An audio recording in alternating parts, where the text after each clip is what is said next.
Shalom, shalom à vous et soyez grandement bénis. Ici le prophète Angel Winowan et par la grâce de Dieu, je viens encore avec un message spirituel, prophétique pour ta victoire. La Bible dit « Et mon peuple périt faute de connaissance. Vous connaîtrez la vérité et la vérité vous rendra libre. » Vous savez, dans les lois du monde spirituel, n'est pas plus fort celui qui a des grands muscles. N'est pas plus fort celui qui est plus géant ou intelligent, je ne sais pas. Mais dans le monde spirituel, est plus fort celui qui a une connaissance que les autres n'ont pas. Et vous saviez bien que si nous sommes des fils du royaume, ce qui doit nous donner la victoire, c'est la connaissance que nous avons de notre héritage qui est la parole de Dieu. Et par la grâce de Dieu aujourd'hui, je viens avec un message, avec une pensée, avec une vérité qui va t'aider à obtenir une victoire. Alors, aujourd'hui, par la grâce de Dieu, toi qui m'écoutes en Afrique, en Europe, en Amérique, en Inde, en Océanique, peu importe là où tu es, en Asie, j'ai une très bonne nouvelle pour toi. Et le Seigneur te fera du bien après m'avoir écouté. Alors, en quelques minutes, je vais te parler sur le thème « Le pouvoir spirituel de la nuit ». Le pouvoir spirituel de la nuit. Alors, on va aller très rapidement. Lorsque nous lisons nos Bibles dans Genèse, là où Dieu est en train de manifester la création, on va se rendre compte qu'il y a une expression qui revient plusieurs fois. Il y a eu un soir et il y a eu un matin. Alors, avant de commencer à expliquer le mystère de la nuit, permets-moi de lire un verset dans Ésaïe, chapitre 34, le verset 14. Ésaïe chapitre 34, le verset 14. Les animaux du désert y rencontreront des chiens sauvages, et les boucs s'y appelleront les uns les autres. Là, le sceptre de la nuit aura sa demeure et trouvera en lui de repos. Il y a quelque chose qui attire mon attention sur le verset 14, c'est le sceptre de la nuit aura sa demeure. Dans d'autres versions telles que français courant, on dira Lilith, et qui est reconnu comme étant le démon de la nuit. Pourquoi est-ce qu'on précise qu'il y a un démon réservé à la nuit? Pourquoi on précise qu'il y a une entité spirituelle qui a pour nom la nuit? Je commence par vous dire, ne blaguez pas avec le monde de la nuit. Si nous rentrons dans la Genèse où il est dit, il y a eu un soir, il y a eu un matin. Vous deviez comprendre, première vérité, la nuit est la mère de la journée. C'est la nuit qui enfante la journée. La journée est l'enfant de la nuit. Il n'y a pas de journée s'il n'y a pas eu une nuit. La raison pour laquelle la journée existe, c'est parce qu'une nuit est établie. Et j'irai maintenant plus en profondeur pour vous dire, tu ne peux jamais devenir quelque chose en journée si tu n'as pas eu le temps de façonner la chose dans la nuit. Je ne connais pas un produit qui est vendu sur le marché qui n'a pas été confectionné à l'usine. Il faut comprendre que le monde de la nuit est l'usine qui fabrique les produits que nous voyons en journée. Vous allez vous rendre compte que même dans la plupart des grandes constructions, de certains grands ponts, ou je dirais même certaines infrastructures, vous allez vous rendre compte que la plupart de ces constructions se font toujours pendant la nuit. Les choses les plus redoutables, les choses les plus précises, les choses qui prendront du temps et du temps pour influencer et pour impacter, se traitent toujours pendant la nuit. Il faut comprendre que la nuit est le monde des opérations spirituelles. Les plus grands esprits se manifestent pendant la nuit.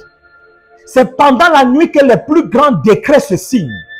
C'est pendant la nuit que les plus grandes manifestations s'opèrent. C'est pendant la nuit que les esprits travaillent. Alors, je vais parler à toi qui es enfant de Dieu. Un enfant de Dieu qui prend plaisir à dormir pendant la nuit et se réveiller le matin est en train de signer un décret d'échec dans sa destinée. Parce que vous devriez comprendre que si vous êtes un enfant de Dieu, si vous êtes un homme ou une femme spirituelle, vous ne devez pas jouer avec le monde de la nuit. Vous ne devez pas blaguer entre minuit et 3 heures du matin. C'est une période d'heure où il ne faut pas blaguer. C'est une période d'heure où il y a des choses qui doivent se passer. Lorsque Jésus était sur le point de périr ou de mourir ou d'être sacrifié ou d'aller à la croix, la Bible dit, il partait prier la nuit. Il a pris ses apôtres. Ils sont allés prier. Mais il s'est rendu compte que pendant que lui priait, ses apôtres dormaient. Et lorsqu'il s'est réveillé, il a dit, vous n'avez même pas pu prier pendant 1 heure. Vous n'avez même pas pu veiller, mais vous avez dormi. Mais pourquoi est-ce que Jésus va dire ça?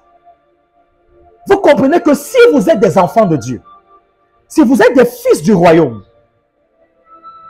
vous ne devriez pas dormir toute la nuit. Non.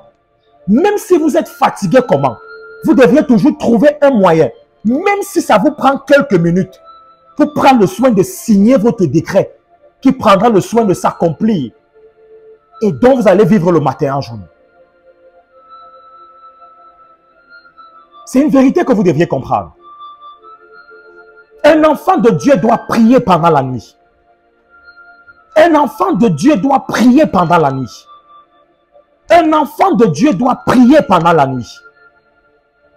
Si je répète cette expression, c'est pour que vous compreniez que nos plus grandes victoires, nous les obtenons lorsque nous prions quand les gens dorment. Et remarquez aussi une chose. Pour ceux qui ont l'habitude d'avoir certaines maladies, vous allez remarquer que c'est toujours pendant la nuit que la maladie se réveille, que la maladie s'accentue. Mais en journée, quelqu'un peut être en santé, quelqu'un peut être bien. Mais lorsque la nuit commence à arriver, lorsque la soirée commence à venir, c'est là où la maladie commence à s'amplifier. Et pendant la nuit, quelqu'un m'a dit, j'ai fait de la fièvre. Parce que en fait, les esprits, ou alors les esprits qui collaborent avec l'ange de la mort, se manifestent beaucoup dans la nuit. Vous allez remarquer que c'est toujours dans la nuit que les mauvaises choses se font. C'est toujours dans la nuit qu'il y a des plus grands conflits, des choses bizarres se font toujours pendant la nuit. Parce que la nuit est le champ des opérations. C'est très important. Vous devez comprendre que lorsque minuit sonne, lorsque 1 heure du matin sonne, lorsque 2 heures du matin sonne, lorsque 3 heures sonnent, vous deviez prier.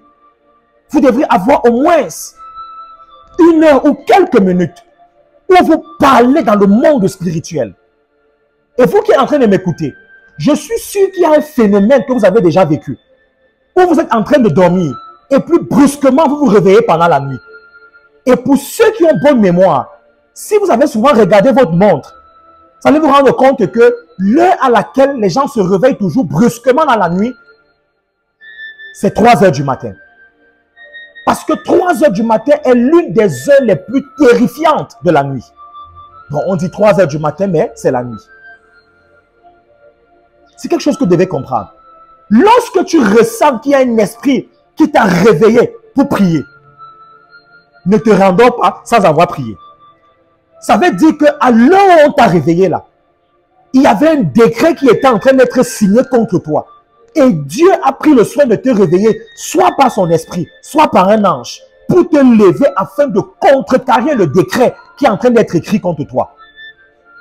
Si tu es un enfant de Dieu qui passe le temps à dormir toute la nuit, toute la nuit, toute la nuit, ça veut clairement dire que tu es appelé à ne pas impacter. Les hommes qui impactent et les hommes qui influencent les générations, les nations, vont toujours vous dire qu'ils ne dorment pas la nuit. La plupart dorment beaucoup en journée, mais ne dorment pas la nuit. Parce que la nuit est le champ des opérations spirituelles.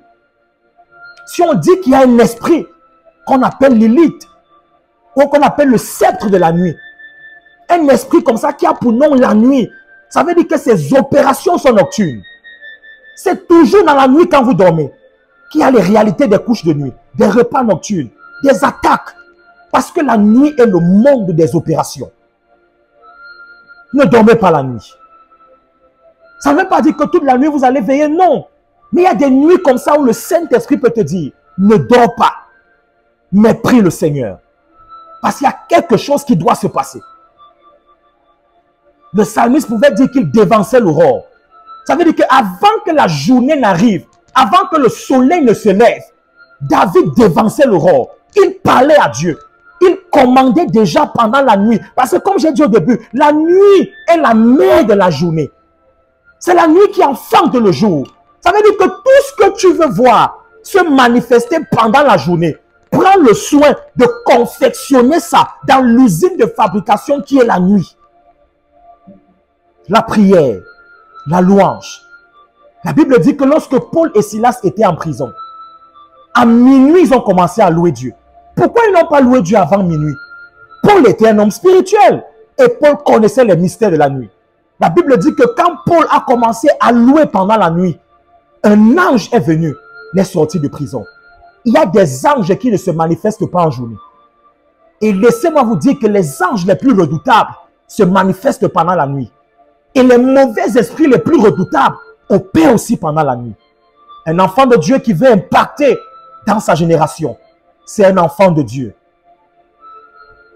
qui opère des mystères pendant la nuit, dans la prière, ou dans la louange, ou dans l'adoration à Dieu. Écoutez ce mystère et appliquez ce mystère.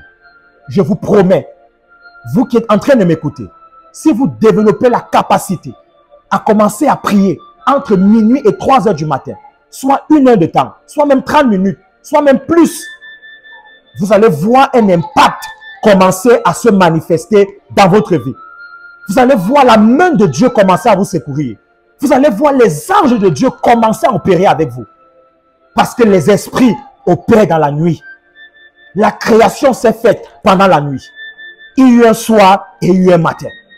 Dieu confectionnait tout dans le mystère de la nuit. C'est pourquoi d'ailleurs même la Bible dit, les ténèbres se mouvaient au-dessus des eaux. Avant même que Dieu dise que la lumière soit, la lumière c'est le jour. Avant même que Dieu dise que la lumière soit, il y avait d'abord les ténèbres, il y avait d'abord la nuit. Donc la nuit existe avant le jour. Le jour est juste là pour accomplir ce qui s'est passé derrière. Lorsqu'on regarde des films par exemple, vous pouvez voir un film, vous appréciez le scénario, vous appréciez tout ce qui s'est passé. Mais est-ce que vous savez que le film comme vous voyez aujourd'hui, lorsqu'on tournait ce film, on n'était pas là. On n'était pas au tournage. Mais on vient juste voir ce qui est déjà servi. En fait, ce qui est servi devant nous, c'est le jour. Mais la nuit, c'est ce qui s'est passé au tournage.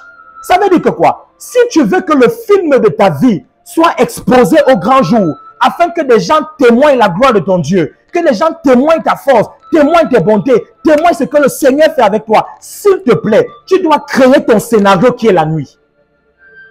Ne blague pas. Les sorciers ne dorment pas la nuit. C'est pour ça qu'ils ont la victoire sur vous. Les sorciers, la nuit, ils veillent. Il y a des sorciers qui dorment sur des cimetières. Ils font des incantations la nuit. Les sorciers dorment beaucoup en journée parce que la nuit, ils travaillent. Mais comment est-ce que pendant que des sorciers dorment la nuit sur des cimetières, font des pratiques bizarres pendant la nuit, toi, tu es enfant de Dieu, tu dors? Non, le combat spirituel est réel.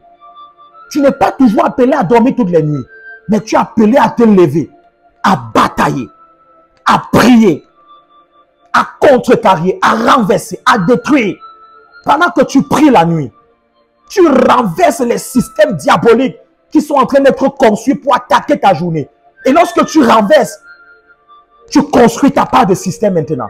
Tu déclares que comme je suis en train de prier cette nuit, je déclare qu'alors que le soleil va se lever, telle chose va m'arriver, telle chose va se passer. Tu programmes ta journée pendant la nuit.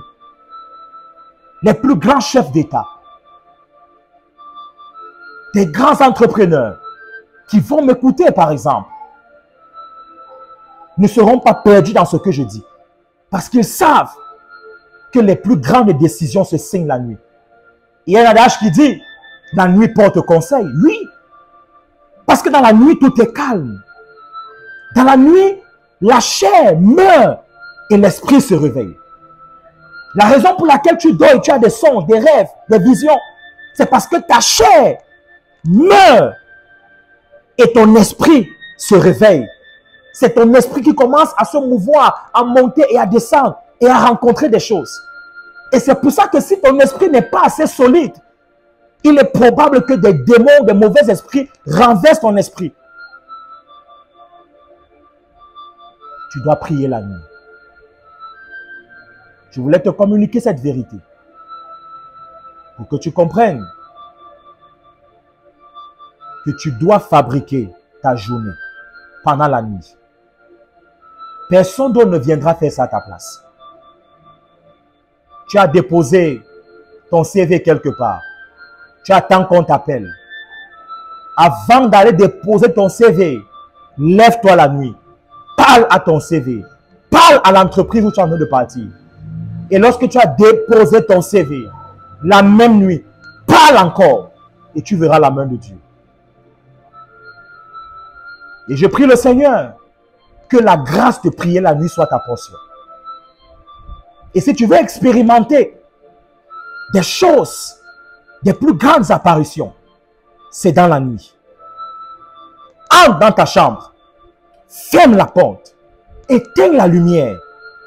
Ne laisse pas que tes yeux soient influencés par quelque chose que tu vas voir. Tu seras en train de prier, puis tu vas voir ta chaussure quelque part. Tu vas voir ton habit, ça peut te distraire. Non, éteins la lumière. Laisse que le noir t'envahisse. Et là, commence à prier. Tu verras comment il y aura des présences qui vont commencer à se manifester. Et ça sera les anges du Seigneur qui seront déjà là pour t'écouter et pour accomplir ce que tu seras en train d'établir. Laisse-moi te dire, Dieu a permis à ce que tu sois le maître des constructions de ta destinée. Si dans Genèse 1, 26, il a dit, maintenant faisons l'homme à notre image. Si tu es à l'image de Dieu, ça veut dire que tu es un Dieu. Et un Dieu, c'est celui qui crée. Et Dieu a créé la nuit. Ça veut dire que Dieu a mis en toi sa nature pour te lever la nuit et de créer ce que tu veux voir en journée. Que Dieu te bénisse au travers de cette parole. Lève-toi la nuit et commence à prier. Et pendant que tu vas prier, tu verras comment des choses vont commencer à se passer. Et tu pourras rencontrer un ange du Seigneur, ou la voix de Dieu, ou Jésus-Christ lui-même, venir te parler et te rassurer. J'ai envie de prendre un exemple. Il y a un célèbre rappeur américain. On va l'appeler Eminem. Et il a un album intitulé 3 Hours. Et il raconte que la plupart des chansons qu'il a écrites dans cet album, il se réveillait à 3 heures du matin. L'inspiration venait à 3 heures du matin. Et c'est l'un des albums qui a eu plus d'impact. Le mystère de la nuit. Le mystère de 3 heures du matin. Le mystère de minuit doit être ta portion. Un enfant de Dieu qui veut aller loin. Un enfant de Dieu qui veut impacter. Ne joue pas avec minuit. Ne joue pas avec 3 heures du matin. C'est des heures redoutables si vous voulez impacter le monde des ténèbres. Que Dieu vous bénisse. Reçois la grâce de la prière. Reçois la grâce de te lever la nuit et de prier et de contrecarrer les œuvres du mal. Reçois la grâce de déclarer des paroles qui vont renverser les systèmes démoniaques qui se dressent contre ta nuit. Au nom puissant de Jésus-Christ. Shalom et soyez bénis. Rendez-vous au prochain enseignement.